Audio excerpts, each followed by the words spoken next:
David, I don't think it's desirable to tell people what they should wear walking down the high street in Hartlepool. But you just have. No, I haven't. No, I haven't. What I've said is that if I can't walk into the local bank in Hartlepool wearing a balaclava, then somebody should not go in there with their face covered wearing a burqa. That's all I've said. Well, and I think you didn't say that. It's the first time you said that. But what you changed your policy this week. No, never changed our. But we've always said we want equality in this country. We can't have a group of people being given preferential treatment, and it is a symbol. So where you of can't wear the balaclava, yes, the balaclava test really is what you'd like. Well, it could be the motorcycle helmet, David. Or the motorcycle helmet. But yeah, Sadiq Khan. I don't think. Right. So Nigel Farage, the man who's made a career out of saying controversial things on television, suddenly finds himself on the receiving end of some rather uncomfortable accusations. And Sadiq Khan has waded into the mess by essentially calling him a racist on live radio. We're talking allegations from nearly 50 years ago at Dulwich College, claims of racial abuse, anti-Semitic comments, and what Farage is trying to dismiss as playground banter that Khan says doesn't even come close to acceptable. This is a sort of political drama that has everyone picking sides, digging through old yearbooks, and asking whether what happened in a 1970s school playground should matter in 2025. Spoiler alert, it absolutely does, and this is about to get very messy indeed. Quick favor, if you're already hooked on this absolute car crash, hit that subscribe button. Over 94% of viewers haven't yet. It's free, takes a second, and means a world to us. Cheers if you did. Now back to the show. So let's break down what's actually happened here, because this isn't just your standard political spat where someone says something mildly offensive at Prime Minister's questions and everyone moves on by Thursday. These are serious allegations spanning decades, multiple accusers, and responses that range from flat denial to, well, if I did it, I didn't mean it, which is possibly the worst defense strategy since the dog ate my homework. Mr. Farage has been accused by a number of former pupils of being responsible for alleged incidents of deeply offensive behaviour throughout his teenage years at Dulwich College, one of London's most prestigious independent schools. We're not talking about a rough comprehensive where standards might have been more relaxed. This was an elite institution where future leaders, diplomats, and apparently provocateurs were being educated. The Mayor of London, Sadiq Khan, was asked about these allegations on LBC's Lewis Goodall show, and he did not hold back. Khan rejected outright the notion that offensive racial comments could be deemed banter, which is a defense Farage has been trying to hide behind like it's some sort of magical shield that makes racism disappear if you just call it jokes. Khan told the interviewer, "It did not feel like banter when I was called a P-word. It did not feel like banter when people made me feel unwelcome in a country I was born and raised in. And that is so offensive." There's something particularly powerful about Khan's response here, because he's not speaking theoretically or academically. He's speaking from lived experience, from the scars that this sort of abuse leaves on people.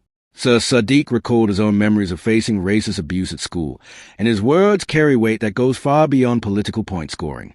"I still remember now, and I'm 55 years old, how I felt being racially abused as an 11-year-old, 12-year-old, 14-year-old. It does not leave you," he said. 55 years old and still carrying those memories. That's the thing about racist abuse that people who've never experienced it often fail to understand. It doesn't just wash off. It doesn't become funny with time. It stays with you, shapes you, changes how you navigate the world. Khan continued. And it is difficult to articulate the impact it has on you, how it changes how you behave, how it changes how you present yourself. And so when I hear the adults who talk about their experiences at the receiving end of alleged racism from Nigel Farage, I find it incredibly credible and believable. Now, Khan was careful to say he could not speak definitively on whether or not Mr. Farage did what he is accused of, because he wasn't there and doesn't have first-hand knowledge. But what he's doing is something arguably more powerful. He's saying, "I know what racist abuse feels like. I know how it marks you. And when I hear these people describing their experiences, I recognize that pain. I believe them because I've lived something similar." That's not the same as providing legal evidence, but in terms of public opinion and moral authority, it's devastating. The Reform UK leader responded to the accusations by saying he categorically did not racially abuse his fellow pupils at Dulwich College. which sounds definitive until you read the next bit. I would never, ever do it in a hurtful or insulting way, he said, later adding that if he had done it, it was not with intent. Hold on. Categorically didn't do it. But if he did do it, it wasn't hurtful or insulting, and if it was, there was no intent. That's not a denial. That a choose-your-own-adventure book of defenses where Farage is trying to have it all ways simultaneously. You either did it or you didn't. You can't categorically deny something and then immediately start qualifying what you mean if you did actually do it. Mr. Farage said that what could have been considered banter in a playground could be interpreted in the modern light of day in some sort of way. This is a classic times with different defense, and it's rubbish. Yes, the 1970s had different social attitudes. Yes, things that were tolerated then wouldn't be now. But racist abuse has never been acceptable, even if it was more common and less challenged. Calling someone racial slurs, making anti-Semitic comments, targeting people based on their ethnicity, that's not cultural context, that's just racism. The fact that more people got away with it doesn't make it any less wrong. It just means fewer people were willing to call it out. Sir Sadiq said he is unable to get over how he felt when he faced racist abuse as a teenager, and you can hear the emotion in his response. As you ask me a question, I'm starting to feel how I felt. You do not forget it, Lewis, he said. That's vulnerability from a politician who's usually fairly guarded. His allowing himself to be transported back to those moments, to feel those feelings again on live radio, because he wants people to understand the lasting impact of this sort of abuse. And so there are so many people I've seen on TV, I've heard on the radio, who were at the receiving end at Dulwich College. They are articulating feelings that I've got. They are behaving in a way that I relate to. Khan continued. And so, yes, it was a long time ago. The response should be either an apology, I've changed my views. But to trivialize it by calling it banter is just so offensive to those of us who have been victims of racism. This is the crux of the issue. Nobody's saying people can't change. Nobody's saying mistakes made as teenagers should define someone forever. But there's a way to handle these accusations, and dismissing them as playground banter, while simultaneously denying they happened whilst also saying if they did happen there was no intent. That's not it. An apology would have been something. Acknowledgement that views evolve would have been something. But this defensive, contradictory mess just makes everything worse. Now let's talk about the specific accusations, because they are not vague. Jean-Pierre Liho, a former Dulwich pupil, has accused Mr. Farage of enacting a campaign of anti-Semitism against him during their time together at the school. He also alleges Mr. Farage had a big issue with anyone called Patel, which, if true, suggests this wasn't just isolated incidents but a pattern of behavior targeting specific ethnic groups. Another former classmate, Peter Ettigui, now an Emmy and BAFTA-winning director, said Farage repeatedly approached him and said Hitler was right whilst they were both pupils. Hitler was right. Those are not ambiguous words. That's not accidentally offensive language. That's deliberately provocative, deeply hurtful, anti-Semitic rhetoric. If true, there's no banter defense that makes that acceptable. The headmaster of Dulwich College, Robert Milne, has responded to the accusations, and his statement is interesting because it manages to condemn the alleged behavior without directly condemning Farage himself. Milne said any racist comments are wholly incompatible with the values the college holds. He wrote in a letter to Jean-Pierre Liho, "What we can unequivocally state is that the behaviors described are entirely at odds with the Dulwich College of today." Notice the careful language. The Dulwich College of today. Not saying it didn't happen, just saying if it did, it doesn't reflect current values, which is simultaneously a condemnation of the behavior and a distancing from historical responsibility.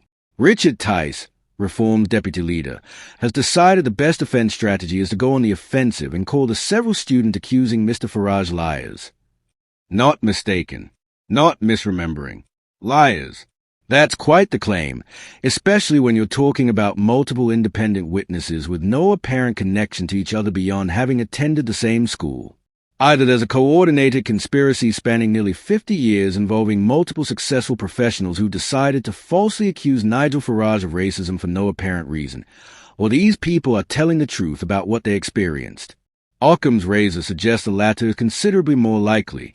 Mr. Farage's response to Headmaster Milne's comments drips with indignation. "I have not met or spoken to this master. Mr. Farage said, using rather dated terminology that probably tells you something about how he still views the world. So I am surprised by his uninformed comments in response to claims from nearly 50 years ago from politically motivated actors. Politically motivated actors. There it is. Everyone who accuses Nigel Farage of anything is apparently politically motivated, pursuing a vendetta, lying for advantage. It couldn't possibly be that multiple people independently remember him being racist because he actually was racist. No, it must be a conspiracy. Farage continued, if he is interested, I can show him the many messages that I have received from fellow pupils, including Jewish ones, that entirely contradict these allegations. This is a I have black friend defense applied to anti-Semitism accusations. The fact that some Jewish pupils didn't experience anti-Semitism from Farage doesn't mean other Jewish pupils didn't. Peter Ettigue says Farage repeatedly told him Hitler was right. That's a specific, detailed accusation. Having other Jewish friends who say Farage was fine with them doesn't make that allegation disappear. What's particularly frustrating about this entire saga is a missed opportunity for actual accountability and growth. If Farage had come out and said, I was a teenager in the 1970s, social attitude were different, but that's no excuse. I said and did things that were hurtful and wrong. I'm sorry for the pain I caused, and I've spent decades learning and growing from those mistakes. This would be a completely different story that would show character development, maturity, acknowledgement of harm done. Instead, we got this defensive, contradictory mess that makes him look worse with every statement. The broader issue here is what this says about how Britain processes its past and present relationship with racism. We got a pattern of public figures being confronted with historical racist behavior, and the default response is almost always denial, dismissal, or the times were a different excuse. But the people who were on the receiving end of that behavior carry it with them forever. Sadiq Khan, at 55, still feels the sting of being called racial slurs as a child. That doesn't go away because time passes or social attitudes evolve. The harm is permanent.